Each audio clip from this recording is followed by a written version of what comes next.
What's going on, guys? Dr. Andrew Fix back here for another episode on the code. Thank you so much for joining. Man, I hope whatever you were doing, this is a Monday morning as I'm recording this episode, but hope you had an awesome weekend. Hope you had an awesome day. Hope you have an awesome day planned whenever you're listening to this. And however you're tuning in, just really appreciate your time, your effort to hop on here. And let's just dive right into it, okay?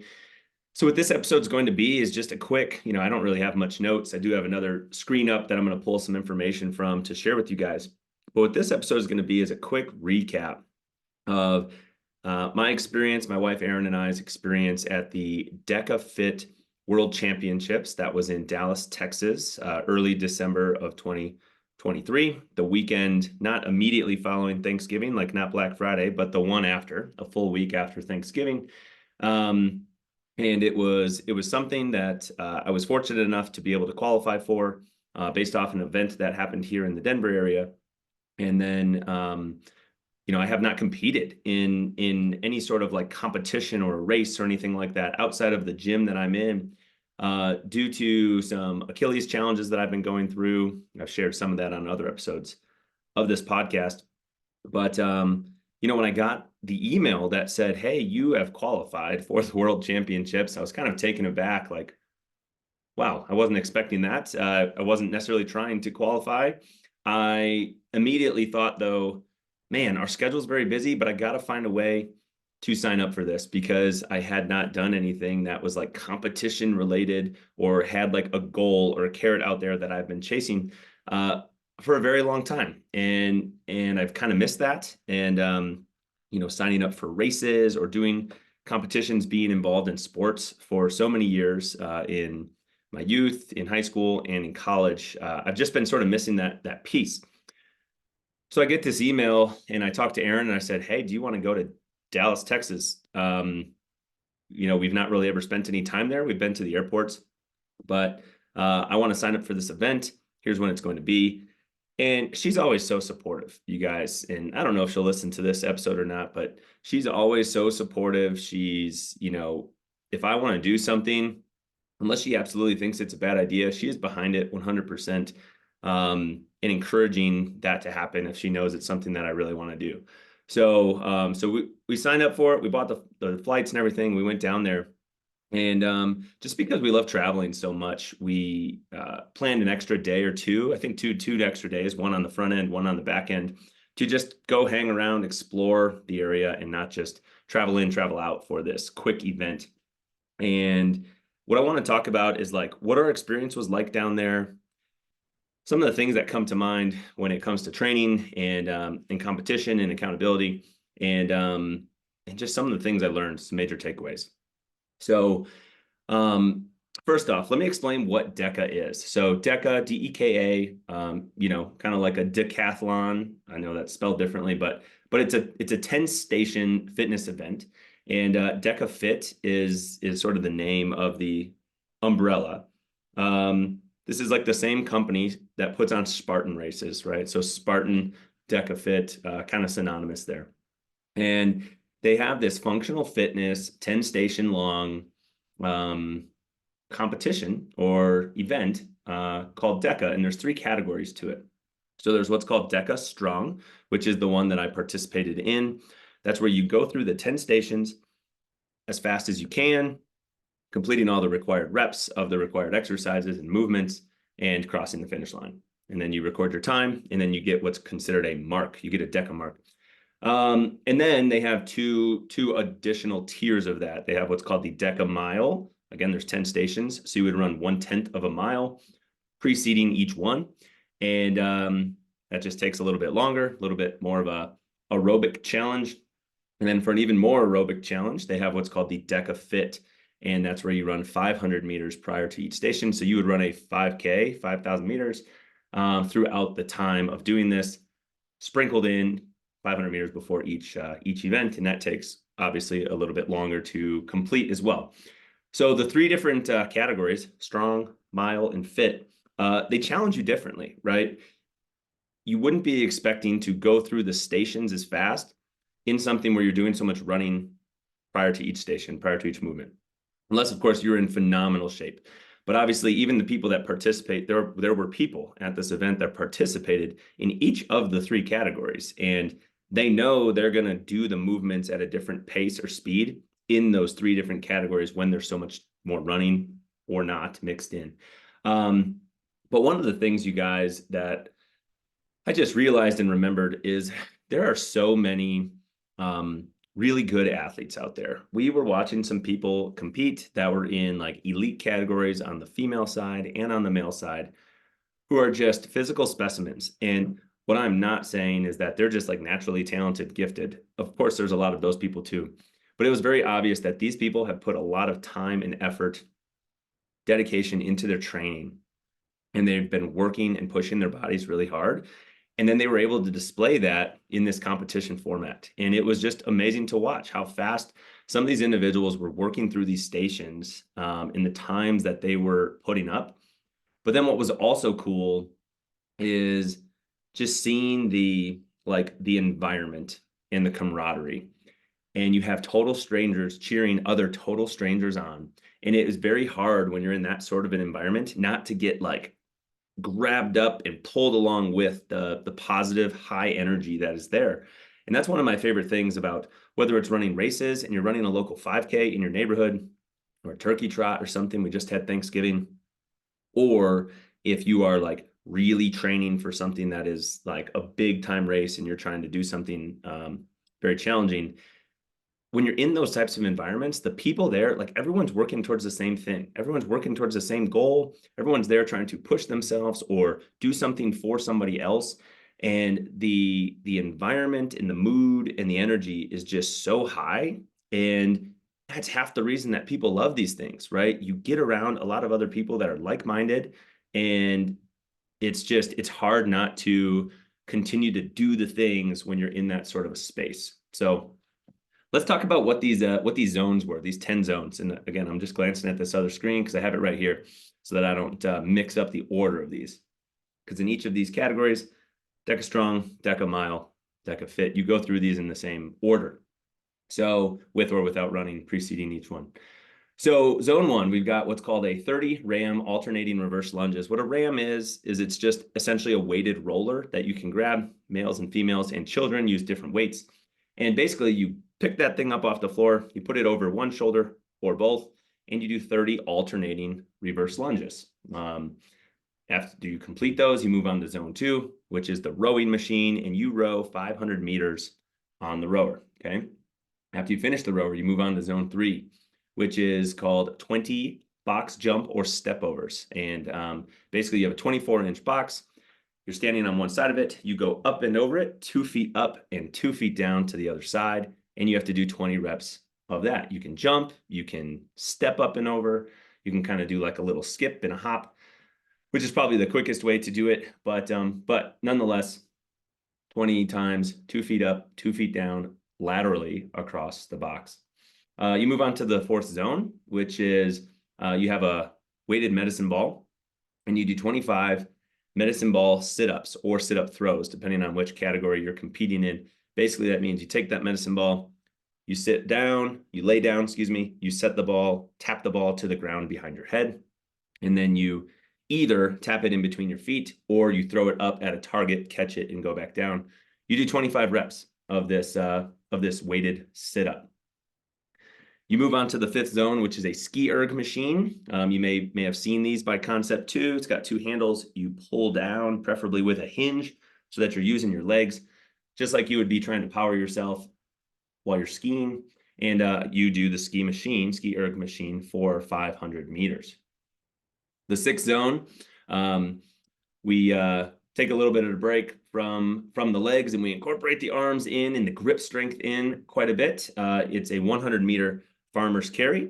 The way that they had that set up is you pick up the weights, you walk forward or shuffle or run or whatever you're doing. You move forward 10 meters, you cross both feet across a line, you turn back around, you go the other way, and you go back and forth 10 meters, 10 lengths of the floor. So 5 times down and back. And if you need to set the weights down, you do, and then you pick them back up and you can carry on your way.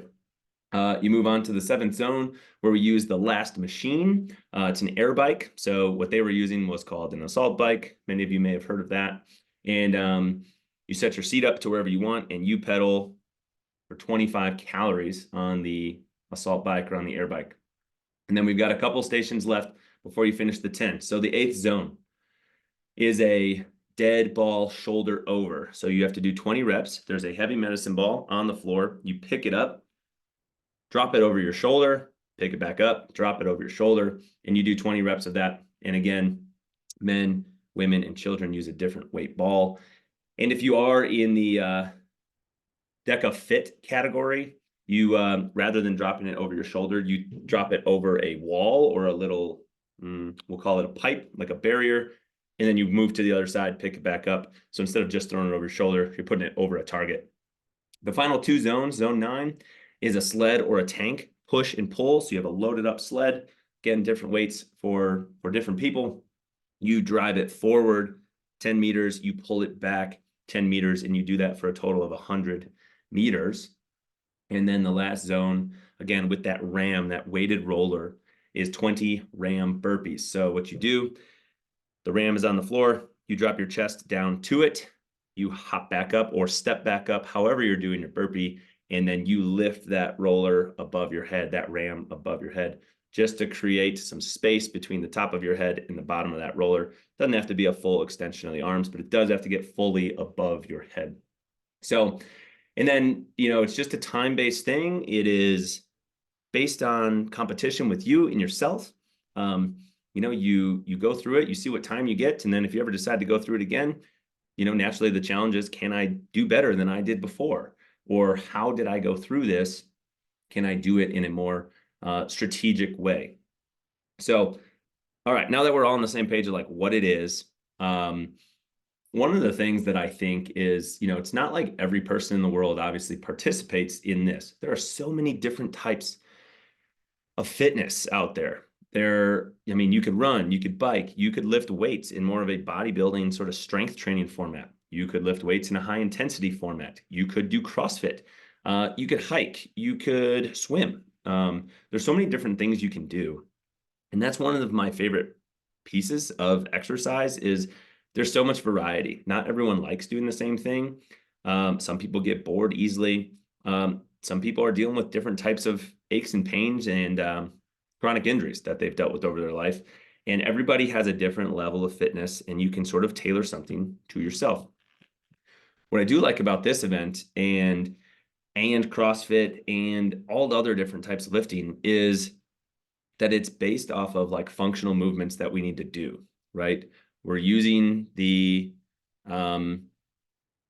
ski erg machine. Well, there's many people that ski. We're using a bike. Many people bike. It's a great non-impact way, low impact way to get your heart rate up and challenge yourself from all 4 limbs at the same time. We're picking a ball up and dropping it over our shoulders. I mean, how often do we have to pick things up off the floor? Pretty much every day. So you're just doing things that we have to do in our daily life. You're just doing it in a fitness-based format where there's a time component to it. And I think it's awesome, right? How we can just create fitness or structure fitness around activities that we have to do in our daily life. And really, that's a good way to do it, because if you're challenging yourself in the same movement patterns that you have to use every day, well, probably when you go encounter those movements during your day, squatting, deadlifting, picking things up off the floor, holding and carrying things like a farmer's carry, if you've been doing those in your training, it's probably going to be easier for you to do when you have to do it in your day-to-day life. So then again, I think the experience we had down there was just so, when you push yourself and, you're competing against the other people, but really you're competing against yourself, is whether you're able to do it or not, there's just this huge sense of personal satisfaction at the end, right? You're exhausted, you're breathing heavy, you're sweating, but like, man, I gave this event my all.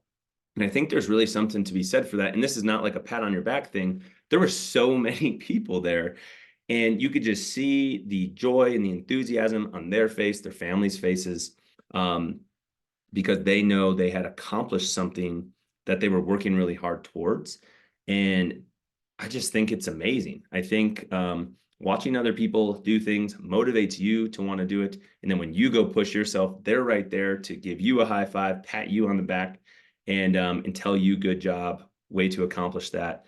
And it's just this positive reinforcement cycle.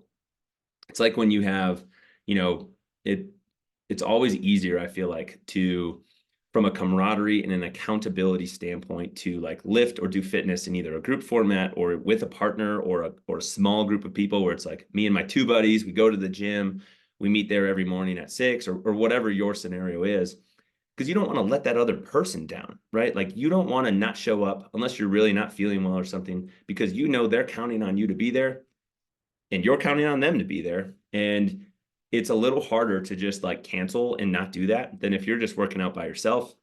It's easy to make excuses for that type of stuff. And we hear it every day, right? We all have the same challenges. Everyone's busy with different things. Some people have family, some people don't. Our world's about to get turned upside down with our child on the way, due in March. And we all have 24 hours in the day. Like time is a barrier for everybody that I know, every client that I work with, every client that our team members at PhysioRoom work with, every team member on our team at PhysioRoom. Like time is a challenge. And at the end of the day, you just have to try to figure it out, find a way to structure and time block your schedule to allow you to do the things that are truly important to you and work them in. One thing that I really like in this type of fitness, this high intensity, short time duration type of setting, is you can get a lot of work in a short time period. Walking is great, right? Going for a walk is great. But at the end of the day, if your goal is to burn a lot of calories or challenge yourself respiratory wise, cardiovascular wise, or strength wise, it's really hard to do that walking. And if you're going to, it takes quite a long time. You would have to like load yourself up with a backpack or a rucksack, or you'd have to be walking up some steep hills for a lot of people to really challenge yourself cardiovascularly. And to get any sort of substantial workout in for a lot of people, I'm not saying for everybody, you would have to potentially walk for a long time. And that's hard to do sometimes when time is of the essence, and time is what the biggest barrier is for people. So when we can work out in this like high intensity environment where you're doing things fast, you're doing things that are challenging, and you're doing things in movement patterns that we have to do, wow. I mean, it's like a win-win-win all the way around, right? So I think I'm not saying you need to sign up for this DEKA event. Like I said, I've done 2 of them in my life. And what I did love though is I just missed that competition, that camaraderie, the pushing yourself and trying to improve your score or your time on something. Because what we know is, I'm a pretty naturally competitive person. I've been involved in sports so long in my life, pretty much since I was like 6. And not that everyone has to be competitive, but what we know in business, in personal life, in fitness is what gets measured gets managed, and what gets often measured gets improved, because we have a target, we have a number that we're shooting for. We're not just showing up at the gym, we're showing up for a run and just doing what we feel like doing that day. And there's a time and a place for that. When you're trying to do active recovery, when you are trying to just get moving and you're really not motivated, my gosh, just showing up and doing something and checking that box is so, so important. But if you have goals that you're like really trying to reach, there has to be some sort of context to that. You have to track what you're doing. You have to measure what you're doing. How much did you lift? How far did you run? How fast? How far did you jump? How quickly did you go through these stations? And when we have time, or when we have data, we can measure and track these things, and then we can work to improve it, and just use it as a landmark. So whatever type of fitness or activities you're into, you enjoy doing, man, keep doing it. And if you ever feel like you're starting to get, not burned out, but like a little less motivated or a little bored with the thing that you're doing, there are so many types of exercise that you could do. And personally, I like to have as much variety in that as possible. I mean, I love to resistance train and lift weights. I love to run and do things like that. But what I also love is just having a lot of variety, whether that's yoga, or whether that's biking, whether that's hiking. And I think it just keeps it really fresh. It keeps me feeling like I can go do different things on different days without being too concerned about it. If someone wants to play a little basketball game, well, let's go do it. If someone wants to go for a hike, let's go do it. And I just think that's sort of like why do I exercise? Why do I work out? Is so that I can do the things that I want to do, so that I can play with the kids that we're about to have and play sports or whatever, throw a ball around.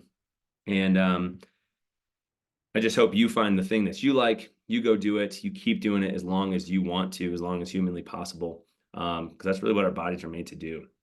So again, I think major takeaways from this event is when you can get yourself around a tribe of people that are going to push you and you're going to push them, the environment is just so uplifting and the accountability is at a high, and it's a great place to be. You've heard me say before, your environment is stronger than your willpower. And man, just find your tribe, whatever it is you like to do, and spend time with those people. Number two, when you have something that you're training for, when there's like a goal out there, it is so much easier to push yourself. When I got that email that said, hey, you qualified for this, and I decided to sign up with no change to what the programming was in my training here in the gym, I just noticed I naturally pushed myself a little bit harder for those like 6 or 7 weeks before that event, because I just had something that I was training for, as opposed to just training to be in shape, which is also a fine goal.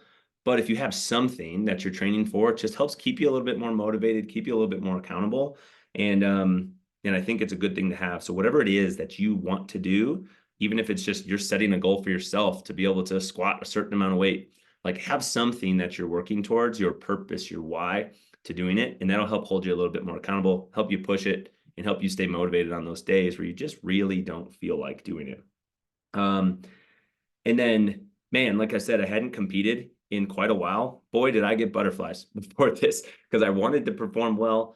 I haven't done something fitness related that was really challenging, where my wife was watching me in a while. So I also, I was trying to put on a good example, and she was videotaping this at the time too. I don't know if any of you guys saw this on our live feed for PhysioRoom on social media, but man, I just knew there were eyeballs on. There were a lot of people there at the event watching. I wanted to do really well. I wanted to do well for myself and try to improve my time. And yeah, so did I get the butterflies? My stomach was turning, and I haven't felt that in a long time. And some of you might have that same feeling, like public speaking or doing your type of competition or fitness. But man, did I kind of miss it. It felt a little weird, but I used to feel that a lot in sports. And then if you enjoy, like we do, like Aaron and I do, traveling and exploring around, having some sort of fitness, having some sort of physical activity that you are participating in and enjoying in, to me, is a great way for you to like build that in to your travel experiences. Maybe you're traveling to a new city for a marathon. Maybe you're traveling to a new city for an event like this. Maybe when you travel, because fitness is something you really like to do, you're making a point to drop into a local CrossFit gym there and go hop into a class and do the workout with them, and just get some of your normal routine, your normal activity while you're on the road traveling. And it's something we love to do. We try to do fitness everywhere that we go, so that we're able to travel and able to keep our routine in check along the way. And it's not because we feel like we have to work out. It's because we really enjoy training and we enjoy being physically active. And it's not like we're feeling guilty about eating out or anything like that. We had a lot of barbecue when we were in Texas. We had dessert with that. We had ice cream, and we don't feel bad about those things. It's just part of the trip and it's part of the experience. And it was awesome. So I hope you enjoyed listening to me ramble about this DEKA Fit World Championships. Like I said, it was a cool experience. Maybe I'll do it again. And any of you that did tune into that live feed, I really appreciate that. And if you have something that you want to do, I would love to hear what your goals are. We at PhysioRoom would love to hear what your goals are, so that we can help be a resource for you reaching those. And more importantly, so that we can help celebrate you when you accomplish it, right? Or when you improve something that you've been trying to improve. We want to help you celebrate that, and we want to shout you out. We want to give you a high five. So thank you again for tuning into this episode of The Code. And man, if you've not already done so, if you've heard this on other episodes, we do have a goal We're trying to reach 200 5-star reviews on this podcast on whatever platform it is that you're using to listen to this. So if you've not already done it, please go drop a review on there, share some thoughts, and maybe share what your goals are if you listen to this episode. And hopefully we catch you on another episode of The Code in the future. Have an awesome day. Bye-bye.